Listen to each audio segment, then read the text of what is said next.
Hello, કેમ છો? બધા મજામાં? બધાને જય શ્રી કૃષ્ણ, જય હિન્દ, જય ભારત. તમારા બધાનો પરિવાર સુખ શાંતિ રહે ભગવાનની પ્રાર્થના અને સ્વાગત છે તમારું નવા એક બ્લોગમાં.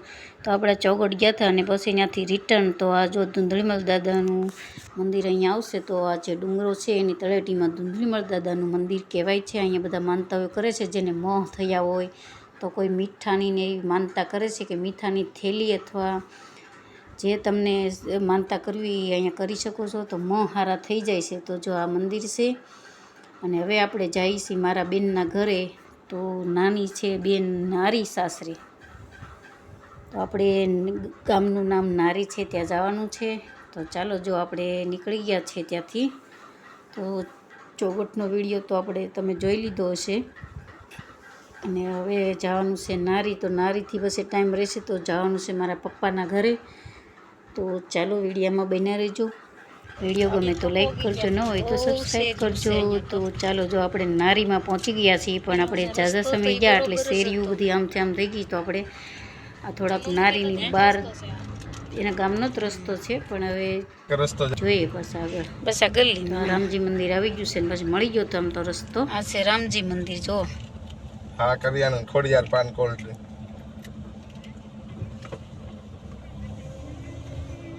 બસ હવે તો આ ખાચામ લગભગ જવાનું છે. ડાબી બાજુ મહાદેવ પ્રોવિઝન ની બાજુમાં જલારામ વાળો આ ખાચામ. હા, ઓકે. તો આપણે નારી આવી ગયું છે અને અમારે કેવિનભાઈ ની જો આ છે અમારા બેન નું ઘર, 2 માળનું છે ને. હા, તે વાંધો. અને સાહેબ જો અમિત સાથે વાત કરે છે. આગળ લઈ લો એમ કે ઓલા ખાચમ. હેલો કેવિનભાઈ, જો અમારા બેન ની ઉભા છે. સાંકીક રખ દઈ કે જો કેવિનભાઈ છે, તમે વેકેશનમાં જોયા હશે હે કેવિનભાઈ? તો ભલે ને ડુંગળી હારો લેતે. કેમ છે અમિતાબેન? હારું? હા, કેમ છે? હારું. વિભુબેન તમને કેમ છે? ગોપી હારું છે?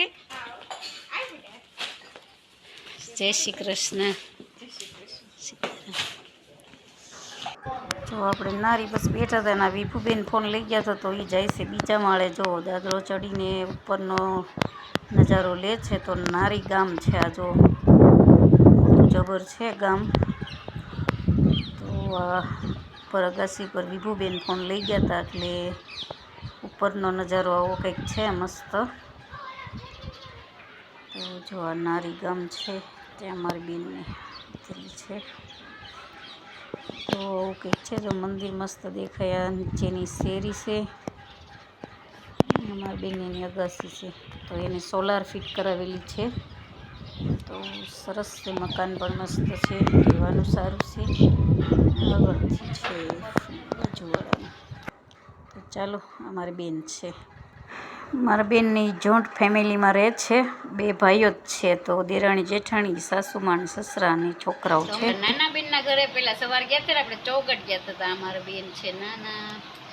ચાલો એને ઘર જાવ. ઉપર આવી મસ્ત રૂમ છે, નીચે મેળી તો આપણે બધા બેઠા હતા. મળી ચાલો મળી જાય. એનો છે હે.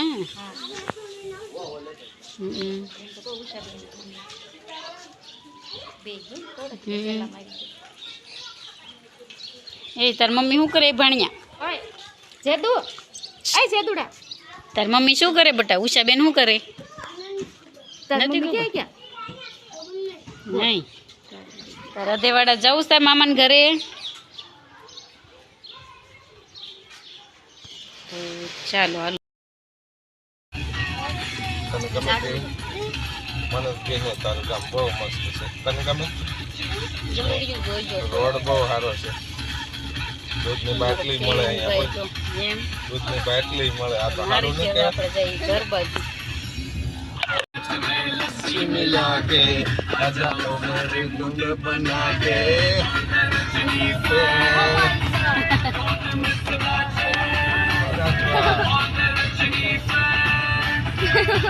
ઉભો સામા લુંગીદાસ લુંગીદાસ લુંગીદાસ લુંગીદાસ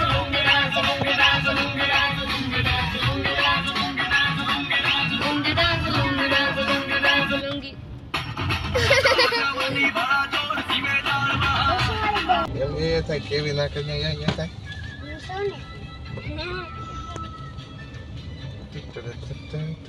શેડમાં રાખી આ છે અમારા અમિતની એની દુકાન જો સ્પેર પાર્ટની. જો માસા કેવી જગ્યાએ કામ કરે જો. તો અમારા અમિત જો મશીન કંઈક બનાવે છે. જોરદાર મશીન હે આ તો. જો આ કેવું છે કંઈક તો અમિત આ તમે બનાવ્યું આ? જો આવું મશીન કંઈક બનાવે છે. આ એની ઘરની દુકાન છે ને આવા મશીન બનાવે છે ને આ ક્યાંય ક્યાંય છે વિદેશમાં આ મશીન પોગે છે. આ શેનું મશીન કહેવાય પણ? ઓહ આ બાજુ ભાઈ આવો.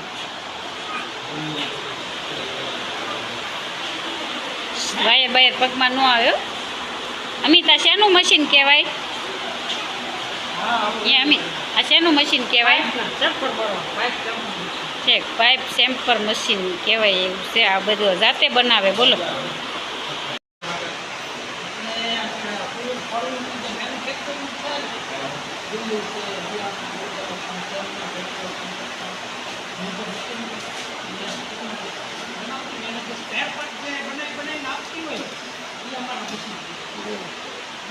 આવા મશીન બનાવે છે. જો સ્પેર પાર્ટના મશીન કંઈક છે પાઇપનું.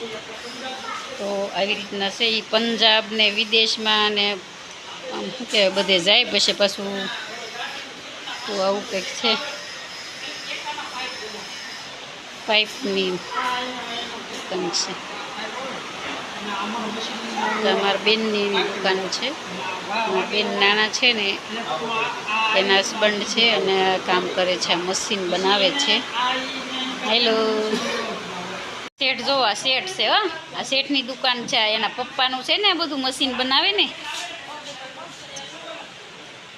જો મારી વિભુબેનની ચેક કરે ફાઇલ લઈ આવી દે. શું છે? લેપટોપ છે. તો આ મશીન છે ને બનાવે છે મારા બેનના હસબન્ડ. ને આ જો એનો પોયરો છે. એ નાના શેઠ હોલમાં વિભુ એમાં એનું બધું હોય. શરૂ ન કરે બટા. તો આવી કંઈક દુકાન છે અને બે દુકાન છે. જો પછી આપણે જો દુકાનેથી નીકળી ગયા અને ગયા મારા પપ્પાના ઘરે. તો થોડાક ફોટા એડ કર્યા હતા અને મારા પપ્પાના ઘરે અમે ગયા તો ત્યાં બધા જો લીંબુ બાંધતા હતા. તો જુઓ તમે લીંબુનો ઢગલો. તો આવી રીતના કંઈક હતું. બધા લીંબુનો એસોટ કરીને એના 5-5 કિલો જોખીને એના 10 કિલોની પોટલી બાંધવાની હોય જોખીને. તો જો આ સારા કરતું જવાનું ને બાંધવાનું. તો મારા ભાભીના અમારા રીનુબેન ને બધા બાંધે છે લીંબુ. તો આપણે પહોંચી ગયા હતા તો આપણે પણ સારા કરવા માંડ્યા લીંબુ. તો ઘડીક વાર બેસી ગયા અને પછી જો તો લીંબુ એના બધા બાંધે. આપણે તે દિવસે લાડ બધા લીંબુ લાવ્યા હતા. મારા ભાઈ કે નહીં લેતા જ જાઓ. તો લીંબુ લાવ્યા હતા ત્યાંથી અને જો બિચારાને બાંધતા બાંધતા અંધારું થઈ ગયું. અને પછી જો બીજે દિવસે આપણે પહોંચી ગયા અહીંયા શોભાવડ. ને પછી આવ્યા બીજે ત્યાં અમારા મહેમાન મારા ભાભી છે. અમારા રીનુની છે. જો અમારા રીના કલ લીંબુ બાંધતી હતી ને છે. તો એ બધા કોટડાની બાજુ ગયા હતા. તો આવ્યા આટો મારવા. અમારે વહુલાડી છે ભત્રીજા વહુ થાય જે સગાઈ કરેલી છે એટલે એ બધા દર્શન કરવા ગયા હતા. તો મેરેજ એના દિવાળી પછી છે અને સેતુ નામ છે. સેતુ તો કંઈક છે. તો આપણે એની સાથે ફોટા પાડ્યા અને બસ બીજું તો કાંઈ નવું છે નહીં. મહેમાન બીજે દી આવી ગયા હતા તો મહેમાનને આપણે ચા પાણી પાયા અને સોડા મગાવી હતી ને તો ખોટી થયા નહોતા એટલે મહેમાન જતા રહ્યા. તો આવું કંઈ હતું. તો ચાલો વિડીયો ગમ્યો હોય તો લાઈક કરજો. નવા હોય તો સબસ્ક્રાઈબ કરજો. આવજો બધાને. જય શ્રી કૃષ્ણ. જય હિન્દ. જય ભારત. તો મળીએ પાછા નવા એક બ્લોગ સાથે.